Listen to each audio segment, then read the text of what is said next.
Hari ni kita berada di Nilai, di sebuah rumah double story Superlink di laman Ilenia Nilai. Status rumah ni freehold open. Tanah saiz ni Superlink, jadi lebar dia agak luas, 24x75. Build up untuk rumah ni dalam 1983 square feet. Rumah ni ada 4 bilik dan 4 bilik air. Ini porch rumah ni boleh muat dalam 2 buah kereta. Ini living area untuk rumah ni, agak luas. Rumah ni agak unik sebab masuk je daripada pintu masuk tadi. Masuk dalam rumah, belah kanan dia dapur. Ini dapur untuk rumah ni. Daripada living area kita boleh terus pergi ke belakang. Belakang ni luas, ada banyak lagi ruang.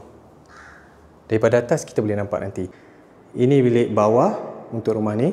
Ini living area yang lebih privacy, agak luas untuk bahagian atas ni.